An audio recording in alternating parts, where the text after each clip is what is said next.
Hello guys, Zueljin here. Welcome back to another episode on the HermitCraft ModSauce server. I am so glad to be back. You can see that I have a plunger on my head, and that is to represent how much it sucks to lose all your hats. So all of that debacle with the freezing and stuff and the player data loss and all of that stuff, I actually lost my hat collection, y'all. It kind of stinks. My prized possession, the Moonwalker hat, is gone. So I will definitely have to rebuild it. It's not a huge deal, like it really isn't. I'm gonna get over it. Moving on to more positive stuff, guys. I got a fun stuff to show you. Check this out. So the Hall of Heroes, like I did last time, is pretty much complete. Well, not complete. It's complete up to the moment. Like, I extended it a little bit because there was some new Patreons and a few people that I got in touch with, or that sent me messages based on my last message in vanilla to send me some usernames, and an old whitelist I pulled up from the Patreons that I still had that joined us in CobbleCon. So I want to make statues with them right quick, and I want to recognize them. The ones that I do have. So I'm going to need, let's check my little bag, and I've got my statues hammer. Also need to continue this little deal right here and turn this into carpet, which this shouldn't take long at all. But yeah, so I did plenty of work on some stuff that we're going to do today. We're going to get into a little bit of Applied Energistics 2 Autocrafting, which is going to be really cool. Some of it I've already started, and I did quite a bit of work off camera. I'm going to bring you up to speed. Most of it was just really grindy, and I'll be glad to explain to you what I did to give you all the idea. And we're going to do plenty of it on camera too, so you guys can kind of know how it goes. I myself don't understand it that well, so it's kind of still a learning process, but the more you do, you know, the more that you can kind of get the gist of it. So, alright, so thank y'all, by the way, for the comments about the palette. I didn't know. I thought the palette was used to customize it and put stuff in their hands and stuff, but that's not necessarily the truth. The palette actually gives them color and stuff. So let's start with Omega Rainbow. You see I took down his statue, and let's see. We're going to go ahead and type in his name. And his skin comes up, then we'll go ahead and we'll move the pose like this, and then we'll go to sculpt. So now it's a gray statue, right? Now if we shift and right click in the palette, it gets his total skin. So that's the good old Omega that I know. That's awesome. Alright, so we'll go ahead into the next. So Frank H or Flappy Corvin, I'm putting both their names so I can recognize who they are on Patreon as well. That way it just lets me keep track. So we'll go ahead and Flappy Corvin. We'll go ahead and put that in. Let's see. FLAPPYKORVEN. Oh, Corvin. And it usually just changes right away. There we go. Sculpt. Beautiful skin. I like that. He looks friendly, like I talked to this guy on the street. Thanks so much, Frank. Alright.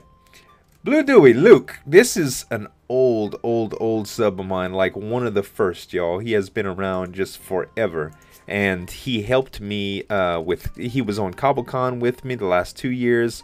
Really fun guy. Blue DEWY. There we go. He kind of looks like Herobrine or Herobrine. There we go. Blue, thank you so much, man. Wolfgang 11504. Wolfgang was part of this last CobbleCon as well, and he has been a good friend. So Wolfgang 11504, was that it? Yes, it was. Very cool wolf skin. We'll go ahead and palette that. Cool. Felix, I do not have your IGN, sir. You need to send it to me. Felix, Gert Felix, FX. Worldseeker J. Worldseeker J is from the Netherlands, and he has been at the last 2 CobbleCon. Really fun guy, and has been just a really true friend. He helped me do a couple of Minecraft indoors. He's just he's all around great guy, and he's very competitive. He was killer at the mini games. Worldseeker J. There we go, and he has a cool skin too. It reminds me of Lee Sin on League of Legends. I never got to ask him if that was his deal. It was the Lee Sin thing, but I know he plays League of Legends. So Robert W, still don't have your IGN.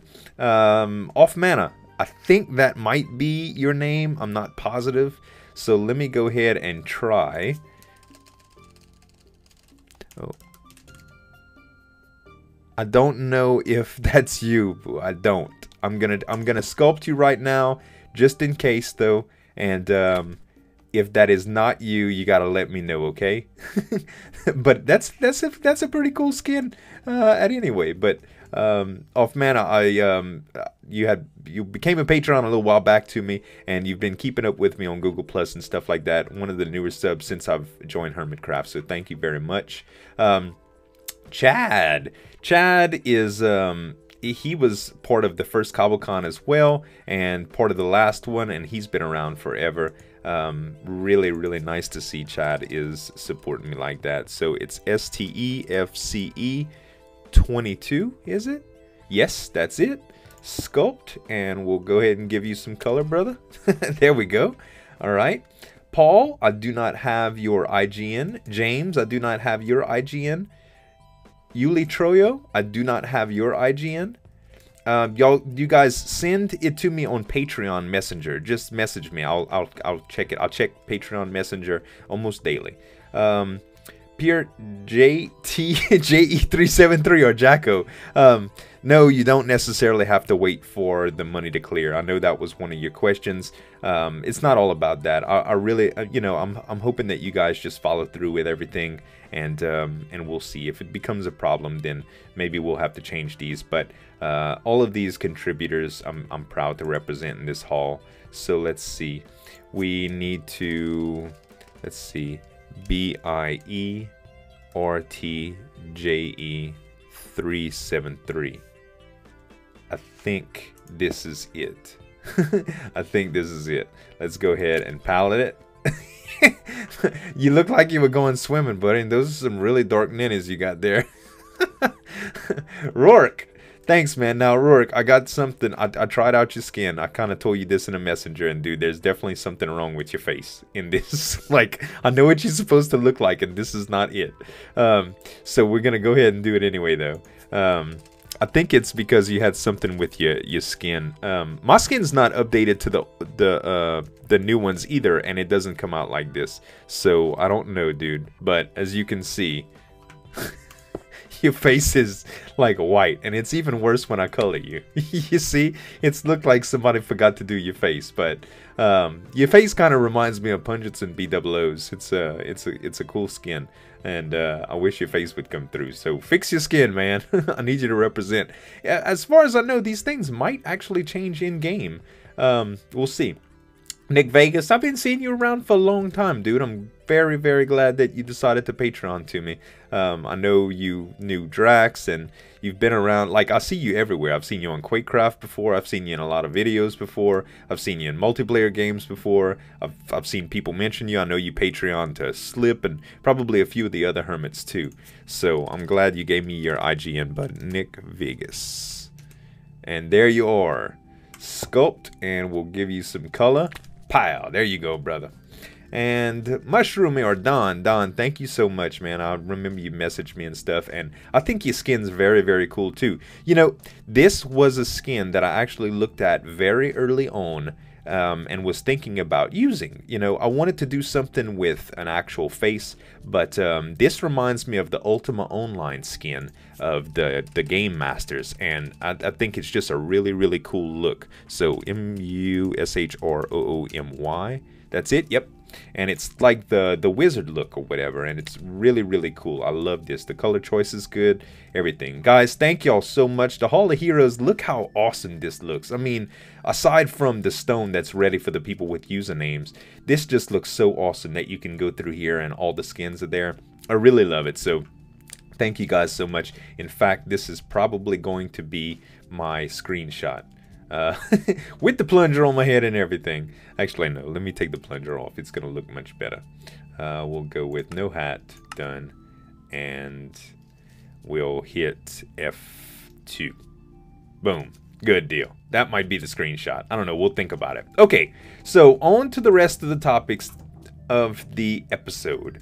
I installed some elevator blocks. Yay for open blocks. So now I can access this little port down here and check on my witches, make sure everything is cool. This has not been changed much. These guys just keep on producing LP. It's actually very, very wonderful. I did up the distance on my chunk limit just so that I can encompass a few of the other things going on in my base, and it's getting pretty cool. Now, I watched Slip's video yesterday, and I think I've been looking at this all wrong. I have a lot of stuff, y'all. So you see what I'm doing here? I'm starting to expand huge. This room, let me start over. Okay, my original AE system was in here. Okay, it was in this little section. It was behind these carpenter doors, and it was just like in here. And they had a little roof on it and stuff, and it was getting pretty cramped. And I started to realize that for auto crafting, it really needed a bigger setup. So this is going to be probably an ever-growing room. It's probably gonna go up from here, and it's gonna get relatively large. What I'm thinking about doing is setting up all of my auto crafting in sections. So like you see here, these are all my pulverizers, and they're hooked up to ME interfaces. Now, for those of you familiar with AE1 auto crafting, I'm not real good with it, okay? So bear with me, but I'm going to try to explain this as best as I can to those who aren't familiar with it. And I'm going to do it just by demonstrating a little bit. So basically what you have in the old AE Autocrafting was something called a MAC, or a molecular assembly chamber. And you had patterns that you can make. So basically in this ME pattern terminal, what you would do, I think I explained this a little bit last time, but for instance, if you take an oak wood and put it in the pattern terminal, and it gives you 5 planks, if you make a pattern out of this and you're out of oak wood planks, when you search for it in your bar, it'll show you oak wood planks, and they'll have a craft icon instead of a number. So basically, if you hit that and you request it, it'll produce them for you from the Mac. It was like an auto crafting system, okay? The same thing kind of applies with processing. So if I make a pattern that says, let me show you this way. Let's go with dust, okay? If I go with nether quartz dust, and I'm going to change this to processing, and I'll put nether quartz. I'll put nether quartz in here, 1 nether quartz. So the system by crafting doesn't know that this is a recipe, but you can tell it it's a recipe by using a processing pattern. You manually enter the item that you want from the item that's made, and you make a pattern for it. Now the system knows that there is a segment that it's going to look for nether quartz and how many is available and what it can make due to the patterns that you have. And you put those patterns into various apparatuses. So these you can put into the ME interfaces and connect them to the machine that does the process. So in this pulverizer is empty, but in this ME interface, which you can store a bunch of patterns here, I have an encoded pattern that says with you get 4 pulverized obsidian with 1 obsidian through this machine. So when I go to obsidian, let's just go ahead and go to obsidian. If I take these dust out, you'll see that now I have a plus. And if I hit that plus, it'll tell me how much do I want to craft. So I can select that number. Let me just put, let's put 8 and go next, and it'll tell me that I have 2 obsidian available, so I can make the 8 and I can start, and you can set the CPUs and stuff like that, and you'll see that the pulverizer lights up and it starts doing its job. So that's basically auto crafting. Now, the new way to do crafting and not processing is through molecular assembly chambers. Now, I don't know where I'm going to go through for, but these are going to need to be sectioned off, but I just want to show you how these work. So this is the chamber, okay? You hook it straight to your system, and you can put an ME interface on it. So let me go ahead and get my wrench, and we'll do this right on camera as well. Let's pull this off, okay? And now let's do this. This is actually going to be my row where I do my my furnaces, but I don't have enough furnaces made up. But let's go ahead and change that. Okay, so now I have this. So inside this chamber, I can add patterns. So let's make a pattern. X, you needed glowstone. I can give you a stack. Okay, let's make a pattern. So this carpet this dark blue carpet, this chiseled carpet, I'm going to end up making a lot of this, and I'm also going to end up making a lot of factory blocks, right? So let's just do a thing with factory blocks right quick. So the factory blocks take what? Let's see. We need, let me search for it right here.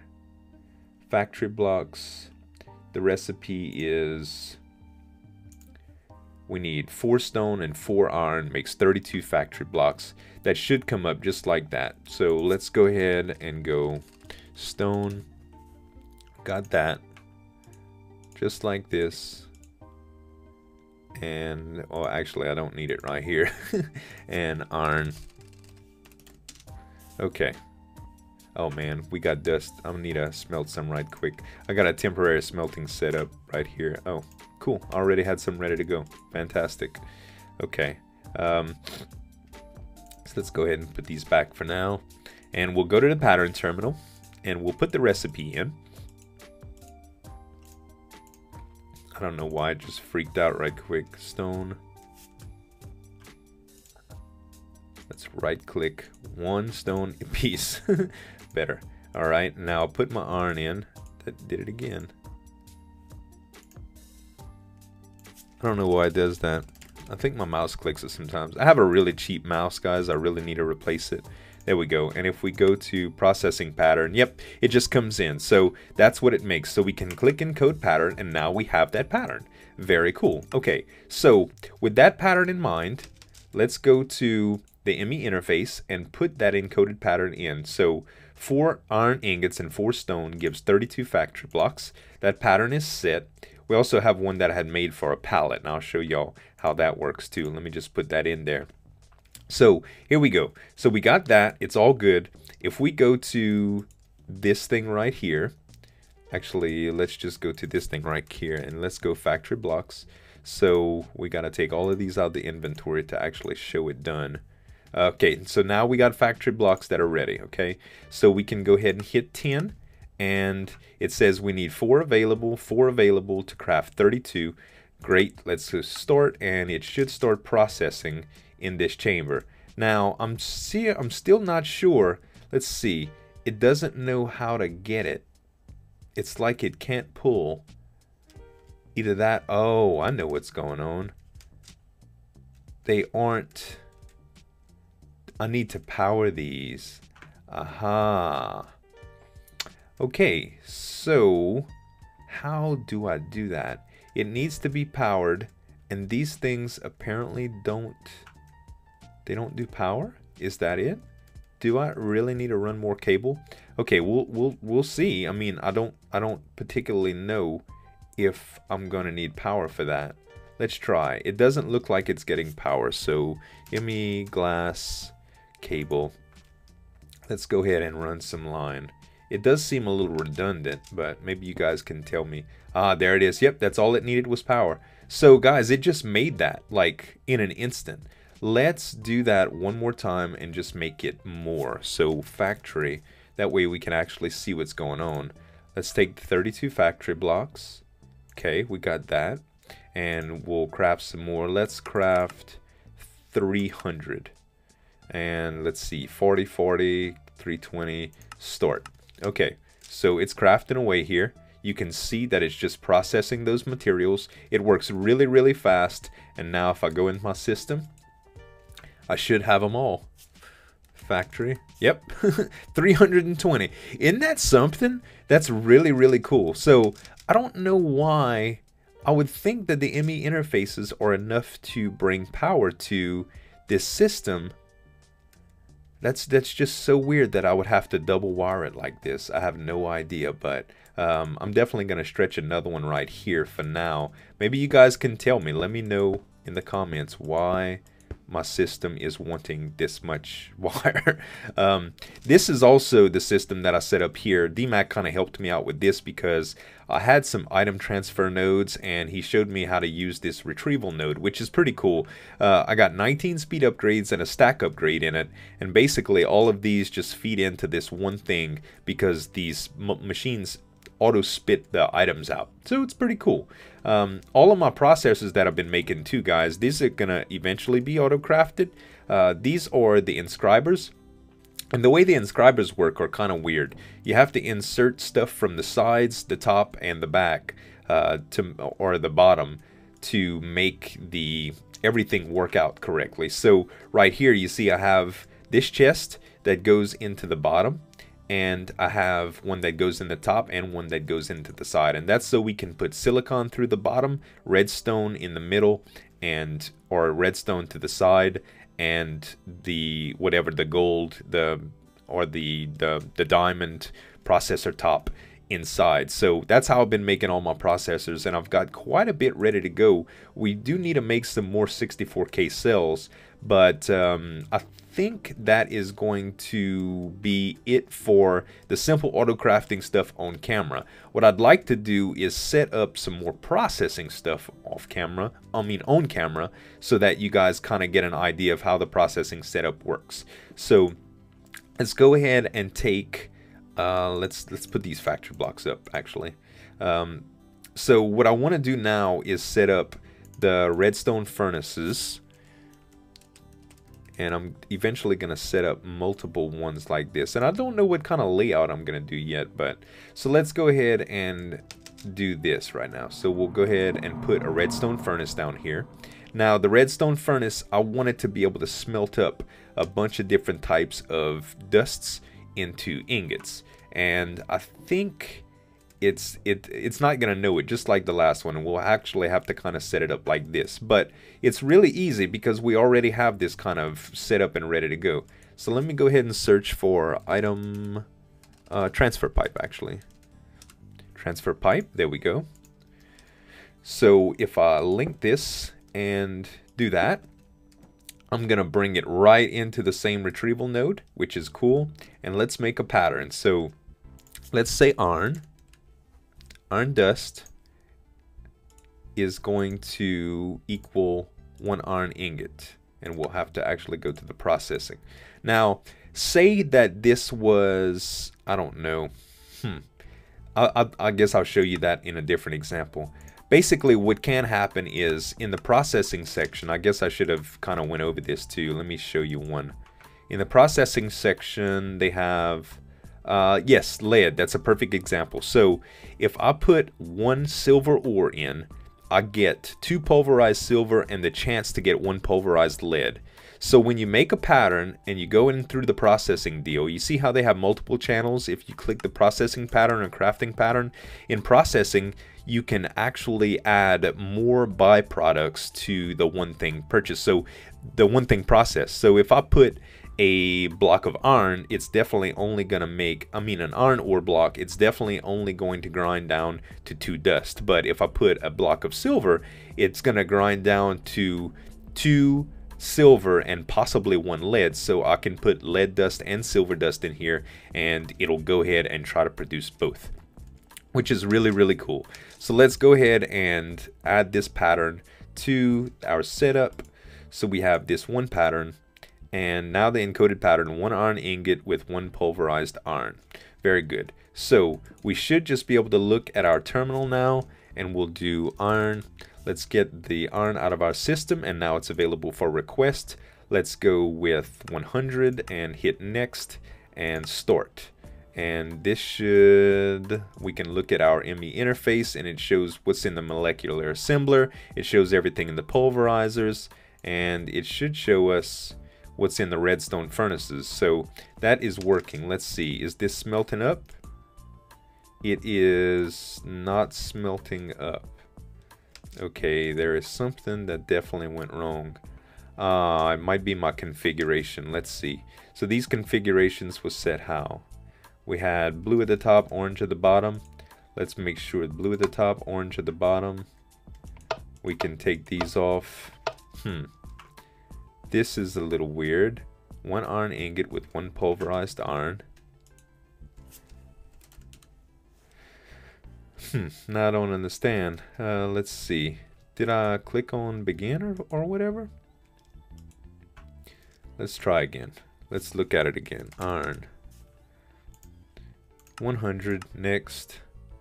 Not enough bytes are used. Okay, so that's too many processes.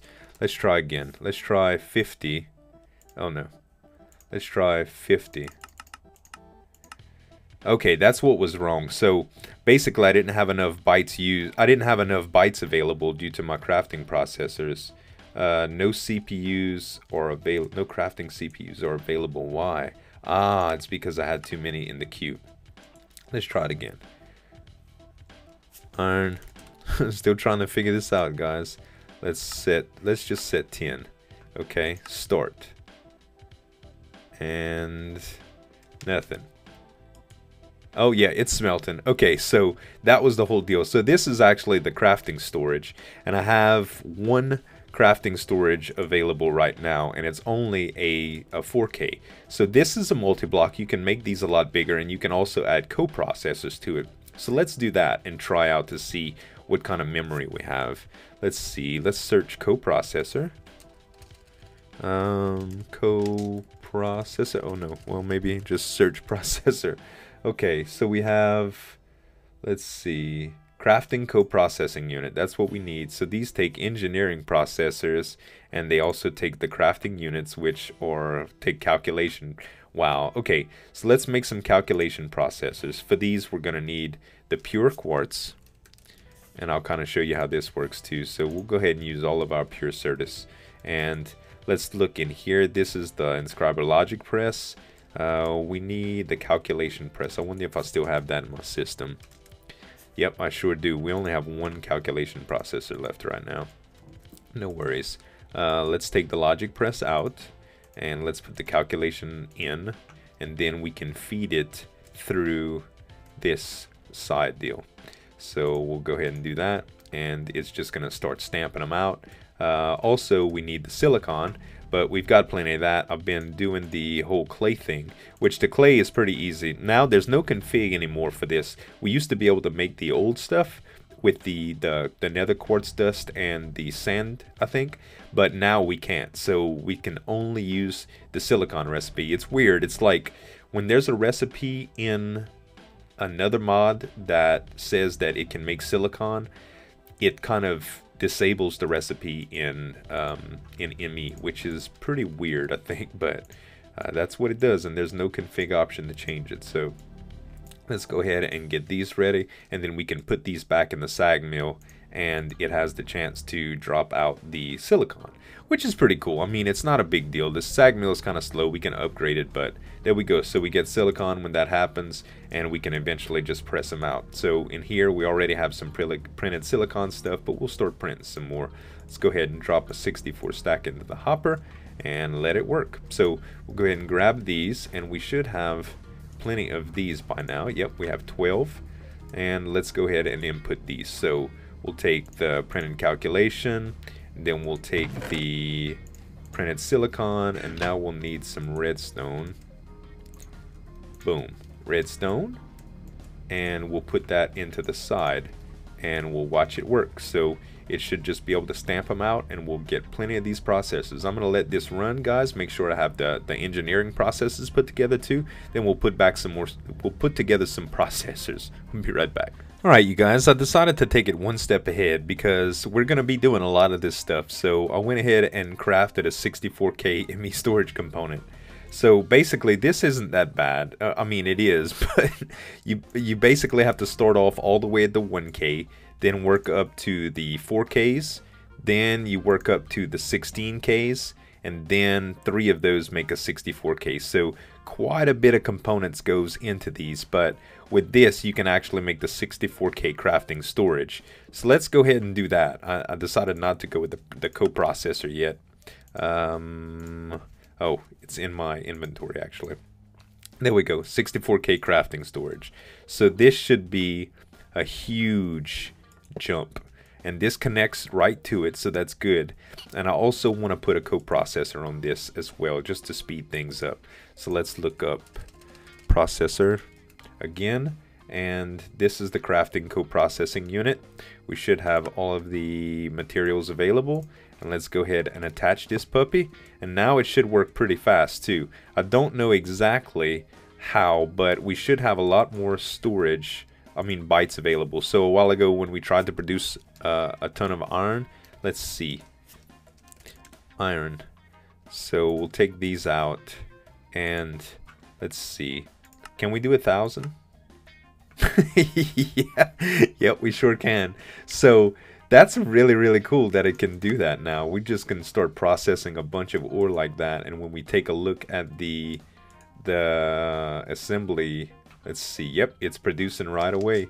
So we can go up here and watch it. And yep, it's doing the gold, though this one's doing the gold, this one's doing the iron. That's the reason why I separated this.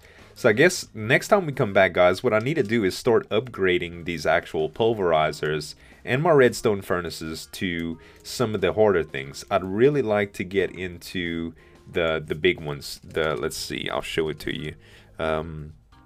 What's these things called? Redstone furnace. There we go. Redstone furnaces. I really want to go for the big ones. The the highest tiers, the one that takes the singularium. And these, I think for singularium you need like a signalum, I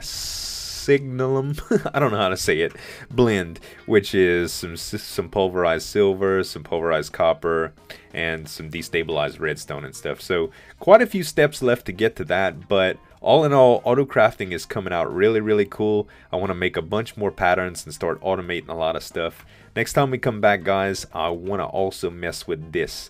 Yes, this is a Blood Magic Alchemic Wizardry Advanced Spell Component. I know that's a mouthful, but a bunch of you have been asking about advanced spells. Now, these things take a lot. I'll show you what it took to make this before we go. Let's see, melee aggregator. Okay, so I needed, and as you can see, you probably never saw these components before. You need an output spell cable, which isn't that bad, but you can see there's some alchemy ingredients in it.